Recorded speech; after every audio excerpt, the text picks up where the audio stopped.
Friends, स्वागत है आपका मेरे YouTube चैनल में। आज हम लोग देखने वाले हैं कक्षा 10वीं विषय हिंदी से पाठ छत्तीसगढ़ की लोक कलाएं का पाठ का प्रश्न उत्तर। पूरा प्रश्न उत्तर इस वीडियो में कवर करने वाले हैं। साथ ही साथ जो इम्पोर्टेंट क्वेश्चन है जो कि हर साल परीक्षा में इस पाठ से पूछे जाते हैं वो भी हम इस वीडियो में आपको बताने वाले हैं। तो वीडियो को आपको अंत तक देखना है। तो चलिए पढ़ना शुरू करते हैं, वीडियो शुरू करते हैं। चैनल को सब्सक्राइब कीजिएगा, अपने दोस्तों के साथ आपको इसको जरूर शेयर करना है।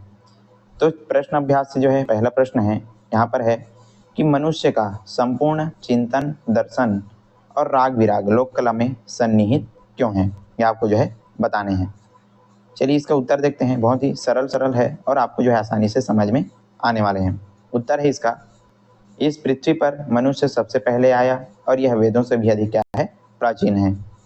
लोकमानस ने इस पृथ्वी से माता पुत्र का जो संबंध है वो स्थापित किया है। मतलब हम इस धरती को, इस पृथ्वी को माता के रूप में पूजते हैं और हम उसको बेटे के रूप में उनका क्या करते हैं, हमारा माता और पुत्र का क्या है, संबंध स्थापित हुआ है। और यहीं से लोकगीत, लोक गाथा, लोकनाट्य और लोक नृत्य की जो धारा है वो फूटी है, जो कि आज तक प्रवाहित चली आ रही है। मतलब जब से मनुष्य इस धरती पर आया है तब से ये जो चीज़ें हैं वो आज तक प्रवाहित हो रही आ रही है। इसलिए मनुष्य का संपूर्ण चिंतन, दर्शन और राग विराग लोक कला में सन्निहित माना जाता है। तो ये था इसका बहुत ही सरल और छोटा सा आंसर। चलिए सेकंड क्वेश्चन देखते हैं। तुरतुरिया नामक स्थान क्यों प्रसिद्ध है? बहुत ही इंपॉर्टेंट क्वेश्चन है और परीक्षा में पूछे ही जाते हैं। तुरतुरिया नामक स्थान क्यों प्रसिद्ध है? आप इसको मोस्ट इंपॉर्टेंट क्वेश्चन समझ लीजिएगा, क्योंकि ये अधिकतर बोर्ड परीक्षा में आए हुए हैं और हर साल ये पूछे जाते हैं। तो यह है इसका। चलिए उत्तर देखते हैं। उत्तर है, तुरतुरिया नामक स्थान बलौदाबाजार जिले में है और इसे वाल्मीकि का आश्रम माना जाता है। ये कहाँ है? बलौदाबाजार जो जिला है वहाँ पर है तुरतुरिया नामक स्थान, और यहाँ पर वाल्मीकि जी का जो आश्रम है वो माना जाता है। साथ ही साथ भगवान रामचंद्र जी के पुत्र जो लव कुश हैं उनका जन्म यहीं हुआ था और उनका जो शिक्षा है यहीं पर भी हुई थी। मतलब तुरतुरिया नामक जो स्थान है वहाँ पर माना जाता है कि भगवान जो रामचंद्र जी थे उनके पुत्र कौन? लव और कुश, तो उनका जन्म भी यहीं पर हुआ था। कहाँ पर? तुरतुरिया में। और उनकी जो शिक्षा है, उनका जो पालन पोषण है वो यहीं पर हुआ था। साथ ही आदि शंकराचार्य के गुरु श्री गोविंद पाद स्वामी भी इसी धरती के संत थे, इसलिए तुरतुरिया नामक स्थान प्रसिद्ध है। तो इतनी जो चीज़ें हैं वो आपको लिखना है। बहुत ही सरल और आसान है, कोई इसमें ज़्यादा हार्ड वाली बात नहीं है। इसलिए तुरतुरिया नामक स्थान प्रसिद्ध है। और फिर से आपको बता दूं, ये जो क्वेश्चन है इम्पोर्टेंट है और आपको इसको अच्छे से करके जाना है। चलिए तीसरा क्वेश्चन देखते हैं। ये भी एक इम्पॉर्टेंट क्वेश्चन है कि छत्तीसगढ़ लोकगीत का अन्य भारतीय लोकगीतों से अधिक विशिष्ट क्यों माना गया है?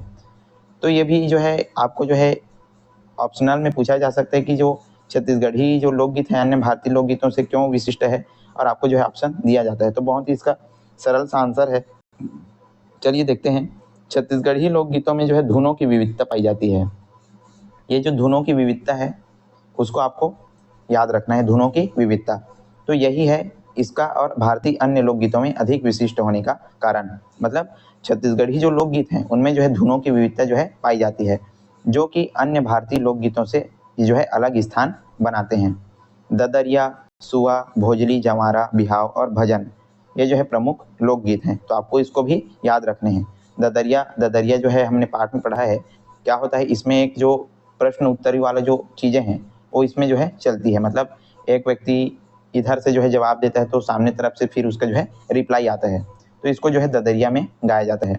सुआ गीत आप सभी लोग को पता है कि दिवाली के समय अभी दिवाली आने वाला है, तो अब सुआ जो नृत्य करने वाली जो महिलाएं हैं क्या करती है, टोकनी में एक मिट्टी का जो तोता है उसको रख करके उसके चारों तरफ सर्कल में वो डांस करती है। फिर है भोजली, फिर है जंवारा, बिहाव गीत, भजन, ये सारे प्रमुख लोकगीत के अंतर्गत आते हैं। तो आपको इसको सिर्फ याद रखना है, धुनों की विविधता के कारण हमारा जो छत्तीसगढ़ी जो लोकगीत है और जो अन्य जो भारतीय लोकगीत है उनमें अधिक विशिष्ट स्थान है हमारे छत्तीसगढ़ी लोकगीतों का। तो ये रहा इसका आंसर। और अभी आपने पाठ नहीं पढ़ा है, इसका नहीं समझा है, तो जाकर के इस वीडियो के बाद देख सकते हैं। पूरा पाठ बहुत अच्छे तरीके से हमने समझाया हुआ है। इसका जो लिंक है आपको डिस्क्रिप्शन बॉक्स में देखने को मिल जाएगा। फिर है छत्तीसगढ़ के प्रमुख लोकगीत गायकों के नाम लिखिए। आपको इसको जो है जितने भी छत्तीसगढ़ के प्रमुख जो लोकगीत गायक हैं उनके नाम को जो है आपको लिखने हैं, साथ ही साथ आपको याद भी करने हैं क्योंकि कभी कभी आपको परीक्षा में पूछे जा सकते हैं। चलिए देखते हैं इसका उत्तर है छत्तीसगढ़ के प्रमुख लोकगीत गायकों के नाम। पंचराम मिर्झा, बेतलराम साहू, शिव कुमार तिवारी, केदार यादव, कोदूराम वर्मा, शेख हुसैन, नर्मदा प्रसाद वैष्णव, फूलचंद श्रीवास्तव और प्रकाश देवांगन हैं। तो ये सारे जो है छत्तीसगढ़ के जो प्रमुख लोकगीत गायक हैं उनके नाम हैं। तो आप इस प्रकार से जो है उत्तर लिख सकते हैं। चलिए पांचवा है नाचा विधा को संक्षेप में समझाइए। ये जो है इंपॉर्टेंट क्वेश्चन है, परीक्षा में पूछे जाते हैं। नाचा विधा, तो जो ये जो पार्ट है उससे जो है बहुत सारे जो इंपॉर्टेंट क्वेश्चन है निकल कर आते हैं, तो सारे आपको जो है अच्छे से ध्यान में रख करके इसको करना है, अच्छे से आपको जो है तैयारी करके जाना है। तो नाचा विधा को जो है संक्षेप में समझाइए। बहुत ही इसका सरल है और आप जो है अपने भाषा में भी इसको लिख सकते हैं, आप जो है समझ करके। तो नाचा अत्यंत सशक्त और लोकप्रिय विधा है। इसमें पुरुष ही महिला का वेश धारण कर परी बन करके नाचते और गाते हैं। जब जो है गांव में नाचा होता है, यदि आप गांव से होंगे तो आपको पता होगा कि जो पुरुष हैं वो क्या करते हैं, महिला का वेश धारण करके परी बन करके ये जो है क्या करते हैं, नाचते और गाते हैं। 2-4 नाच के बाद गम्मत होता है, जिसमें जोकड़ के अलावा कुछ अन्य पात्र गम्मत प्रस्तुत करते हैं। अब दो जो है फिर थोड़ा देर जो है नाच वगैरह का कार्यक्रम होता है, उसके बाद क्या होता है, गम्मत। गांव में जो है गम्मत जो है किया जाता है। तो गम्मत में क्या होता है, गम्मत में अत्यंत तीखा व्यंग होता है, किंतु इनका समापन किसी अच्छे आदर के साथ किया जाता है। मतलब गम्मत में जो है किसी समाज में चल रही जो भी चीजें हैं उनको जो है लोगों को जो है प्रेरणा करने के लिए, अच्छे आदर्श को समझाने के लिए जो है गम्मत के रूप में उनको जो है दिखाया जाता है, प्रोग्राम के रूप में। गांव में अभी जो है दिवाली वगैरह के बाद जो है दिवाली के समय जो है गांव में जो है गम्मत होता है। तो आप जो है वहां पर जा करके जो है बहुत अच्छे तरीके से इसको देख सकते हैं, और यदि आपको पता होगा तो इसको जो है समझ रहे होंगे।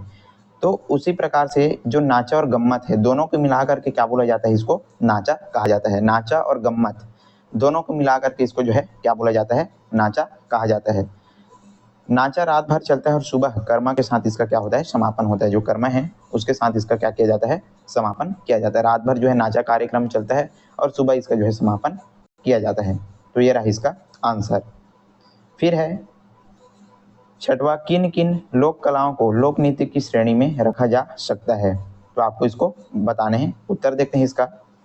नित्य प्रधान होने के कारण जिन लोक कथाओं को लोक नृत्य की श्रेणी में रखा जा सकता है उसमें प्रमुख है पंथी, राउत नाचा, गेड़ी, डंडा नाचा और आदिवासी नृत्य। तो ये सारी जो नाचे हैं, जो नृत्य हैं, उनको जो है लोक नृत्य की श्रेणी में रखे जा सकते हैं। पंथी नाच आप सभी लोगों को पता है, राउत नाचा अभी जो है दिवाली के समय में जो है नाचा जाता है, राउत नाचा। फिर है गेड़ी नाच, फिर डंडा नाच और आदिवासी नृत्य। तो ये सारी जो चीज़ें हैं उसको जो है लोक नृत्य की श्रेणी में हम जो है रख सकते हैं। चलिए फिर है आदिवासी, लास्ट क्वेश्चन है, आदिवासी अंचलों में प्रसिद्ध नृत्य कौन कौन से हैं। तो कौन कौन से जो प्रसिद्ध नृत्य आदिवासी अंचलों में हैं उनको आपको जो है बताने हैं। उत्तर देखते हैं। आदिवासी नृत्य छत्तीसगढ़ की लोक कला का महासागर है। बस्तर में गौर, कक्सार, चेहरे, दीवाड़, माँव और डोली, ये जो है बस्तर में आदिवासी नृत्य में फेमस हैं। फिर है सरगुजा में शैला, जसपुर में शकल और मानपुर में फुल्की, देवभोग में लरिया। ये सारे जो है आदिवासी नृत्य हैं। तो ये रहा आज का हमारा क्वेश्चन आंसर का वीडियो, जो कि था पार्ट से छत्तीसगढ़ की लोक कलाएं से। और यहीं पर आज का हमारा ये जो वीडियो है प्रश्न उत्तर का समाप्त होता है। वीडियो पसंद आया तो लाइक कीजिएगा, ज़्यादा से ज़्यादा आपको जो है शेयर करना है अपने दोस्तों के साथ, और चैनल पर अभी तक सब्सक्राइब नहीं किया तो जरूर सब्सक्राइब कर लीजिएगा। और यदि आप पूरा पार्ट इसका समझना चाहते हैं, देखना चाहते हैं, इसका लिंक आपको जो है डिस्क्रिप्शन बॉक्स में मिल जाएगा, वहाँ से जा करके अच्छे तरीके से पूरा पार्ट जो है समझ सकते हैं। और वहाँ पर भी हमने जो है बहुत सारे जो इंपॉर्टेंट जो क्वेश्चन हैं जो कि परीक्षा में पूछे जाते हैं, ऑब्जेक्टिव क्वेश्चन, वो भी जो है बताए हुए हैं, ताकि आपको अच्छे से आपकी परीक्षा में हेल्प हो सके। चलिए आज के लिए बस इतना ही, मिलते हैं इसी प्रकार के अन्य वीडियो के साथ, तब तक के लिए पढ़ते रहिएगा। धन्यवाद।